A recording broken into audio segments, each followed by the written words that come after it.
اب اس پس منظر میں سورۃ الکوثر پر آئیے، گویا کہ اس تاریکی کے پس منظر میں سورج طلوع ہو رہا ہے۔ یہ ہے شمس ہدایت محمد الرسول اللہ صلی اللہ علیہ وسلم کا سراجا منیرا، ان کی شخصیت جو ہے انک لعلی خلق عظیم الصادق المصدوق، ان کا کیا مقام اور مرتبہ ہے۔ فرمایا انا اعطیناک الکوثر، اے نبی صلی اللہ علیہ وسلم، یہاں کاف واحد کا صیغہ ہے، خطاب اجماع ہے کہ یہاں خطاب محمد الرسول اللہ سے شخصاً ہے، جیسے سورۃ الضحیٰ شخصی گفتگو ہے اللہ کی اپنے نبی کی، بالکل ذاتی پرسنل سرگوشی کے انداز میں۔ سورۃ الانشراح ذاتی بات ہے کہ جو ہو رہی ہے اللہ کی اور رسول کے مابین۔ اسی طریقے سے یہ سورہ مبارکہ یہ بھی بالکل خالص ذاتی، آگے جو آئے گی سورۃ النصر وہ بھی بالکل ذاتی سطح پر ہے، خاص معاملہ، لیکن یہ کہ اس کا تعلق پھر بھی پورے معاشرے سے تھا، نظام کے بدلنے سے ہو، وہ آگے آئے گی سورت۔ یہاں تو یہ خالص ذاتی معاملہ ہے، انا اعطیناک الکوثر فصل لربک وانحر ان شانئک هو الابتر۔ اب یہاں سب سے پہلے تو لفظ کوثر کو سمجھنا ہے، یہ کثیر سے مبالغے کا صیغہ ہے، کثیر سے فعول کی وزن پر، ویسے مبالغے کے بہت سے اوزان ہیں لیکن یہ کہ ایک وزن جو ہے وہ فعول، فعل، تو یہ فعل کے وزن پر یہ مبالغے کا صیغہ ہے، کثرت انتہائی بہتات، اور اس سے مراد ہر خیر، ہر بھلائی، تمام حسنات وہ ہم نے آپ کو نہایت محتاط، نہایت کثرت کے ساتھ عطا کر۔ انا اعطیناک الکوثر۔ اب اس میں ذرا ذکر کرنا چاہتا ہوں اور خاص طور پہ بعد میں ذرا وضاحت بھی کروں گا کہ مولانا اصلاحی صاحب نے تو اس سورہ مبارکہ کا کوئی خاص حق ادا نہیں کیا ہے، لیکن یہ کہ مولانا مودودی صاحب نے واقعہ یہ کہ حق ادا کیا ہے، جس قدر تفصیل کے ساتھ انہوں نے جو تفاسیر میں اور مختلف اقوال ہیں انہیں جمع کیا ہے باریک بینی کے ساتھ، اس میں بہت محنت یقیناً ان کی لگی ہوگی، جس کے لیے کہ ہمیں ان کا ممنون ہونا چاہیے۔ اور ظاہر بات ہے من لم یشکر الناس لا یشکر اللہ، جو اختلاف ان سے ہے وہ اپنی جگہ پر ہے، لیکن یہ جو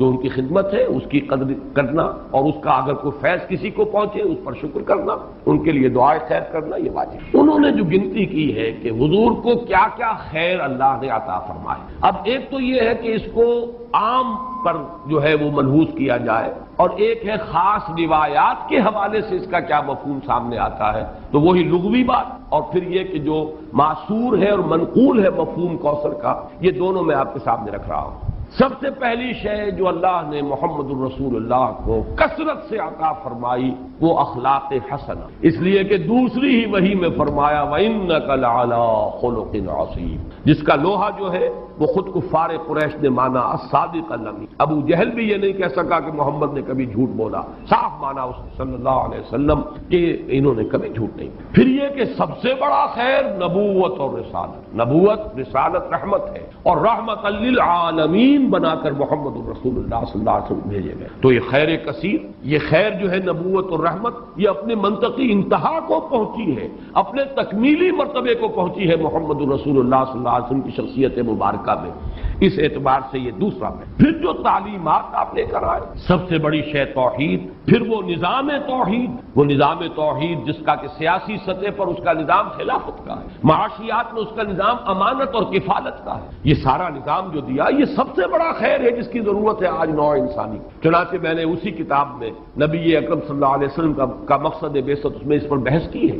آج کی انسان کو، آج کی انسانیت کو جو انفرادی اخلاق ہیں، شخصی انسان کی انفرادی سیرت و کردار، اس کی اتنی زیادہ ضرورت نہیں ہے، اور اس میں کوئی نئی چیز نہیں تھے جو محمد لے کر آئے ہو صلی اللہ علیہ وسلم۔ صداقت، امانت، ایفاء عہد، حضرت اسماعیل کے بارے میں آیت آپ کو سنا چکا، کان صادق الوعد، وعدے کا پورا کرنے والا، جس نے اپنی گردن رکھ دی، چلائیے ابا جان چھری چلائیے، وعدہ کیا تھا ستجدنی انشاءاللہ صابرا، اور پھر گردن ٹکا دی زمین پر، چلائیے چھری اگر آپ پروردگار کا حکم ہے۔ صداقت میں، امانت میں، زہد میں، اللہ تعالیٰ کی طرف رجوع میں، حنانا من لدنا وزکاۃ وکان تقیا، یہ حضرت یحییٰ کی شان۔ البتہ محمد الرسول اللہ صلی اللہ علیہ وسلم نے ایک طرف تو تمام ان اخلاق حسنہ کا گلدستہ اپنی شخصیت میں پیش کیا، ایک تو جامعیت کبریٰ ہے، ورنہ تمام انفرادی اقدار جو ہے وہ تو اس سے پہلے مکمل ہو چکی تھی، البتہ سب کو متوازن شکل میں جمع کر دینا، زہد بھی ہو اور ادائے حقوق بھی ہو، دنیا میں رہیں بھی اور پھر یہ کہ دنیا سے لو نہ لگے، شادیاں بھی کریں لیکن یہ ہے کہ اللہ تعالیٰ کی بندگی کے اندر اس سے کہیں کوئی کمی نہ آئے۔ یہ ہے اصل میں کہ جو حضور کا ذاتی سطح پر جو آپ کی کنٹریبیوشن، لیکن اس سے بھی آگے بڑھ کر آپ نے اجتماعی اخلاق اور اجتماعی نظام دیا ہے دنیا۔ آج انسان کو سب سے بڑی ضرورت اس کی ہے۔ جب تک نظام عادلانہ نہیں ہے، نظام صحیح نہیں ہے، نظام منصفانہ نہیں ہے، تو ظاہر بات ہے کہ اس کے نیچے اگر ایک ظالمانہ نظام کے نیچے ایک بڑا نیک شخص زندگی گزار رہا ہے تو اس کی انفرادی نیکی اس ظالمانہ نظام کی تقویت کا سبب بن جاتی ہے۔ جیسا کہ میں نے ابھی ایک نقطہ بیان کیا تھا جنا ہال میں، تو سب لوگوں نے اس کو محسوس کیا، ایک دم چوک سے گئے۔ ظالمانہ نظام ہے، جاگیرداری اور سود خوری اور حرام خوری سے دولت کے انبار جمع کیے ہوئے ہیں۔ اس میں اگر آپ کوئی بڑا اچھا قانون بنا دیں، 12ویں ترمیم بھی لے آئے، اگر چوری کا ڈکیتی کا خاتمہ ہو جائے تو فائدہ کس کو پہنچے گا؟ ان دولت مندوں کی دولت محفوظ ہو گئی نا، ان حرام خوروں کا جو کچھ دولت کا انبار ہے وہ محفوظ ہوگا نا۔ تو معلوم ہوا بہترین قانون غلط نظام کے تحت تو در حقیقت اس نظام کو قائم رکھنے اور اس کی تقویت کا ذریعہ بنتا ہے۔ تو معلوم ہوا کہ اصل شے نظام، قانون سب سرو کرتا ہے نظام کو، قانون کسی نظام کو چلانے کا ذریعہ بنتا ہے۔ تو اگر نظام ہی غلط ہو تو صحیح ترین قانون بھی در حقیقت ایک نظام غلط نظام کو چلانے کا اور تقویت دینے کا ذریعہ بن جائے گا۔ تو سب سے بڑا خیر جو عطا کیا ہے، جس کے بارے میں اقبال کے وہ 2 اشعار بڑے قیمت، ہر کجا بینی جہان رنگ و بو، آنکھ از خاکش بروید آرزو، یاد نور مصطفیٰ اورا بہاس، یا ہنوز اندر تلاش مصطفیٰ۔ وہ خیر جو محمد نے دیا تھا صلی اللہ علیہ وسلم، یا تو اسی سے لوگوں نے کچھ مستعار لیا ہوا ہے، اور یا یہ کہ ابھی اس خیر کے لیے، اس خیر کثیر کی طرف نوع انسانی جو ہے اس کی تلاش میں سرگرداں ہے۔ پھر آپ کو جو خیر کثیر دیا، رفعنا لک ذکرک، آپ کا ذکر بلند کیا گیا، آپ کو اتنی بڑی امت دی گئی، ایسے جانثار صحابہ دیے گئے۔ ذرا تقابل کیجئے، کہاں موسیٰ کے ساتھی تھے کہ جب کہا گیا کہ جنگ کے لیے میدان میں آؤ، فاذهب انت وربك فقاتلا انا هاهنا قاعدون، یہ کہہ کر بیٹھ گئے۔ اور کہاں محمد کے ساتھی ہیں صلی اللہ علیہ وسلم، جہاں آپ کا پسینہ گرا وہاں اپنی خون کی ندیاں بہا، یہ محمد کے ساتھی ہیں۔ ایسے جانثار، ایسے اعوان و انصار، ایسے خلفاء ابو بکر اور عمر اور عثمان اور علی جیسے خلفاء رضی اللہ تعالیٰ عنہم اجمعین۔ پھر امت، کتنی بڑی امت، کتنے اولیاء اللہ، کتنے صلحاء، کتنے اتقیاء، کیسے کیسے علماء، کیسے کیسے مجددین امت۔ تو واقعہ یہ ہے کہ ہم نے آپ کو خیر کثیر عطا فرمایا۔ پھر اگرچہ اولاد نرینہ تو نہیں دی، یہ بھی اللہ کی اپنی ہی کوئی حکمت ہے، اس پر کبھی میں نے گفتگو کی بھی ہے لیکن اس وقت اس کا موقع نہیں ہے۔ لیکن یہ کہ آپ کی صاحبزادی حضرت فاطمہ سے جو اولاد آپ کو ملی، حسنی اور حسینی سید کتنی تعداد میں آج دنیا میں موجود، ان میں کیسی کیسی شخصیتیں، حسنین حضرت حسن حضرت حسین رضی اللہ تعالی عنہما، پھر بڑے بڑے مجاہدین کبار ان میں اٹھے، حضرت حسن زکیہ اور حضرت زید سے لے کر خود سید احمد بریلوی رحمت اللہ علیہ، یہ کون تھے؟ انہی اسی خاندان سادات۔ تو معلوم یہ ہوا کہ جہاں تک آپ کی اولاد کا تعلق ہے، روحانی اولاد، اور پھر یہ کہ یہ اولاد جو آپ کی بیٹی سے اگرچہ حضرت فاطمہ سے چلی ہے، لیکن یہ کہ اس میں بھی کوئی کمی کا معاملہ نہیں۔ تو یہ تو 5 چیزیں وہ ہیں کہ جو اگر لفظ کوثر کو اس کے لغوی مفہوم پر رکھا جائے تو یہ 5 مفاہیم ہیں۔ اور اب آئیے اس کا ایک مفہوم وہ ہے کہ جو منقول ہے روایات سے۔ ایک حوض ہے یہ کوثر جو میدان حشر، اور جس کے ساقی یہ کوثر ہے محمد الرسول اللہ صلی اللہ علیہ وسلم۔ امت وہاں پہنچے گی، العطش العطش جب سب پکار رہے ہوں گے تو صرف امت محمد صلی اللہ علیہ وسلم کو وہاں سے سیرابی عطا ہوگی اور حضور ہوں گے ساقی کوثر۔ دوسری روایات میں یہ آتا ہے کہ یہ جنت کی نہر ہے کوثر، اور معلوم یہ ہوتا ہے کہ اسی نہر کا پانی ہے کہ جو میدان حشر کے اندر اس حوض کے اندر جمع ہوگی۔ اس میں مولانا مودودی صاحب نے اپنی اس تفہیم میں بڑی تفصیل سے وہ روایات درج کی ہے، میں صرف چند ان میں سے آپ کو سنا رہا ہوں۔ مسلم شریف کی روایت ہے کوثر کے بارے میں، حضور نے فرمایا ہوا حوض ترد علیہ امتی یوم القیامہ، وہ ایک حوض ہے جس پر میری امت آ کر اترے گی۔ ورد یرد، وارد جو گھاٹ پر اترتا ہے پانی پینے کے لیے، اس کے لیے یہ لفظ آتا ہے، میری امت اس گھاٹ پر آ کر سیراب ہو۔ بخاری کی روایت ہے انا فرطکم علی الحوض، اے مسلمانوں میں تم سے پہلے پہنچا ہوا ہوں گا حوض پر، گویا کہ وہاں میں ساقی کا فریضہ سر انجام دوں، میں میزبان ہوں گا حوض کوثر پر، اور وہاں تمہارا انتظار کروں گا، تمہارا استقبال کروں گا۔ انا فرطکم، یہ وہی لفظ ہے کہ جو کم سن بچے فوت ہو جاتے ہیں تو ان کی دعائے جنازہ میں یہ لفظ پڑھا جاتا ہے اللہم اجعلہ لنا فرطا واجعلہ لنا اجرا وذخرا، یہ ہم سے آگے جا رہے ہیں، ہم نے جو بھی ان کی خدمت کی ہے پروردگار اس کو آخرت میں ہمارے لیے ذخیرہ بنا دے۔ اسی طریقے سے بخاری کی ایک روایت اور بھی ہے، انا فرتکم علی الحوض وانا شہید علیکم وانی واللہ لانظر الی حوضی الان، میں تم سے پہلے پہنچ جاؤں گا حوض کوثر پر اور وہاں تمہارا استقبال کروں گا اور پھر میں تمہاری گواہی دوں گا، تم پر گواہ ہوں گا اس حوض کوثر پر، اور خدا کی قسم میں اپنی آنکھوں سے اس حوض کو اس وقت بھی دیکھ رہا ہوں۔ یعنی دنیا میں رہتے ہوئے بھی محمد الرسول اللہ صلی اللہ علیہ وسلم کو جنت کا مشاہدہ جیسے ایک موقع پر ہوا کہ ایک نماز کے دوران آپ کا ہاتھ بے ساختہ جو ہے آگے بڑھ گیا، ایک مرتبہ بے ساختہ پیچھے کو ہٹے جیسے کسی شے سے دہشت ہو گئی ہو، خوف ہو۔ جب لوگ صحابہ نے پوچھا حضور کیا یہ اس نماز کا خاصہ ہے، یہ بھی اس کا کوئی جز ہے؟ آپ نے فرمایا نہیں، میرے سامنے جنت لے آئی گئی تھی اور بے اختیار میرا ہاتھ بڑھ گیا کہ میں اس کا کوئی خوشہ توڑ لوں تاکہ تمہیں دوں وہ جنت کا میوہ، اور میرے سامنے دوزخ لے آئی گئی اور اس کا بھبکا جو تھا، اس کی حرارت، اس کی وجہ سے مجھے پیچھے ہٹنا پڑا۔ تو دنیا میں مشاہدہ کرایا جاتا تھا، اس لیے حضور نے فرمایا وَإِنِّي وَاللَّهِ لَأَنظُرُ إِلَىٰ حَوْضِي الْآنَ، میں اس وقت بھی اپنے اس حوض کو دیکھ رہا ہوں۔ البتہ ایک حدیث اور بھی ہے، یہ تو حدیثیں جو ہے بڑی میٹھی میٹھی ہیں، ہم امتی ہیں اللہ کے رسول کے اور ہم پہنچیں گے اور ہمیں حضور جو ہے اس حوض سے پلائیں گے، وہ آپ ہمارے ساتھی ہوں گے، آپ میزبان ہوں گے، ہم مہمان ہوں گے۔ لیکن یہ کہ ایک اور حدیث سن لیجئے تو شاید یہ ساری خوشی جو ہے ختم ہو جائے گی۔ امتی سے مراد کیا ہے؟ وہ نہیں کہ جو نسلاً مسلمان ہیں، مسلمانوں کے گھر پیدا ہو گئے، آج کا مسلمان نہیں، حضور کے زمانے کا مسلمان بھی اگر وہ اس معیار پر پورا نہیں اترتا، والعصر ان الانسان لفی خسر الا الذین آمنوا وعملوا الصالحات وتواصوا بالحق وتواصوا بالصبر، تو حضور کا امتی نہیں ہے۔ چنانچہ یہ روایت ابن ماجہ کی ہے اور کہا یہ جاتا ہے کہ یہ الفاظ آپ نے یوم عرفہ کا جو خطبہ ہے اس میں ارشاد فرمائے، الا انی فرضتکم علی الحوض، لوگوں آگاہ ہو جاؤ میں حوض کوثر پر تم سے پہلے پہنچوں گا، واکاثر بکم، اور میں تمہاری کثرت پر فخر کروں گا۔ اتنی بڑی امت، ایسے بھی تو نبی ہوں گے جن کا امتی ایک دو ہی ہوں گے، صرف کتنے ہوں گے؟ حضرت نوح علیہ السلام کے کتنے امتی ہوں گے؟ اس اعتبار سے محمد الرسول اللہ صلی اللہ علیہ وسلم کے امتی انا وکاثر بکم فلا تسودوا وجہی،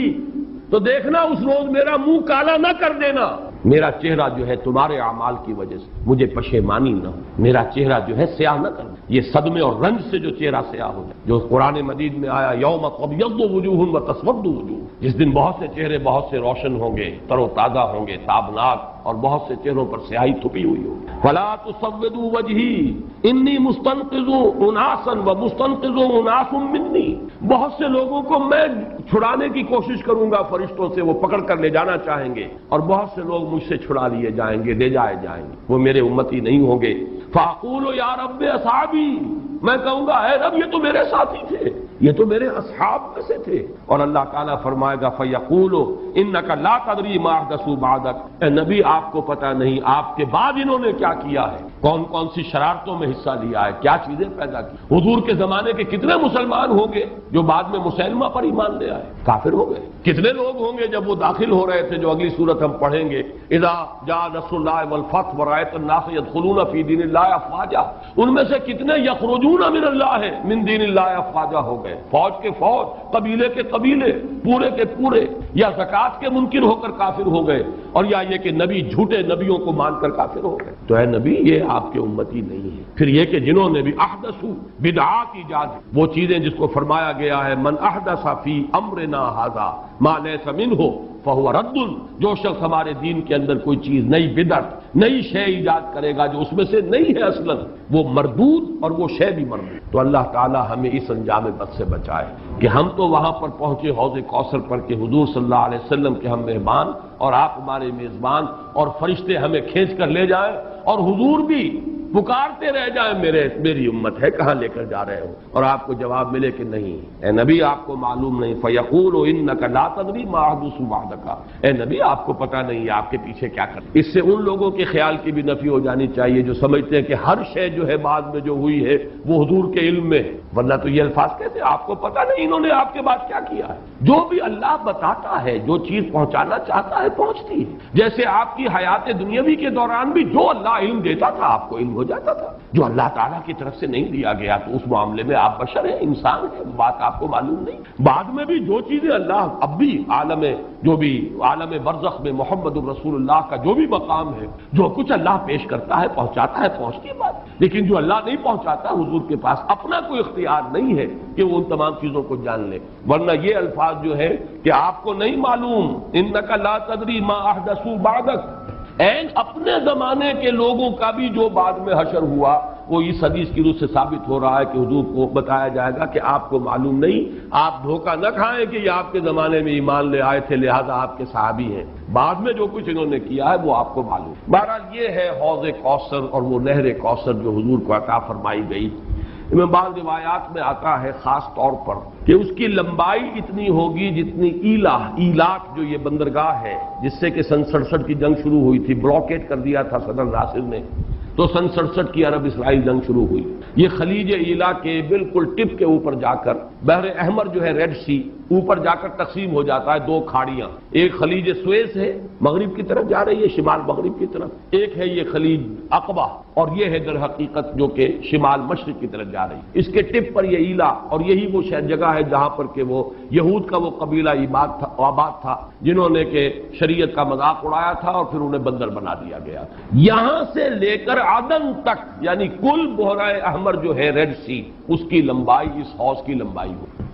اور فرمایا آپ نے کہ ایلا سے لے کر جحفہ تک یہ جدے اور رابی کے درمیان ایک بندرگاہ ہے، اتنی اس کی چوڑائی ہوگی تقریباً نصف۔ اس سے بعض لوگوں نے خیال کیا ہے کہ شاید یہ بحر احمر جو ہے اسی کو اس حوض کی شکل دے دی جائے، اور اس لیے یہ چیز جڑتی ہے کہ بعض روایات سے معلوم ہوتا ہے میدان حشر در حقیقت یہی میدان عرفات، ہر سال اسی کا گویا کہ ریہرسل ہوتا ہے۔ جیسے کفن کی دو چادریں ہماری ہوں گی ویسے ہی دو چادریں لے کر آدمی میدان عرفات کے اندر حاضر اور اس کو کھینچ دیا جائے گا، وَإِذَا الْأَرْضُ مُدَّتْ، اس کو کھینچا جائے گا، اسی سے جگہ سے وہ کھینچایا جائے گا اور وہ بن جائے گا میدان حشر۔ اور ظاہر بات ہے کہ پھر اسی حشر میں یہ حوض کوثر ہو سکتا ہے کہ بحر قلزم ہی کو اللہ تعالیٰ اس وقت وہ شکل دے دے، اس کا پانی انتہائی شیریں ہوگا، شہد سے زیادہ میٹھا، دودھ سے یا چاندی سے زیادہ سفید، اور اس کا جو پھر حوض کے جو تہ کے اندر کنکر پڑے ہوں گے وہ سچے موتی ہوں گے اور زمرد ہوں گے اور قیمتی پتھر ہوں گے۔ یہ اس حوض کی شان ہے۔ اللہ تعالی ہمیں اس حوض پر پہنچائے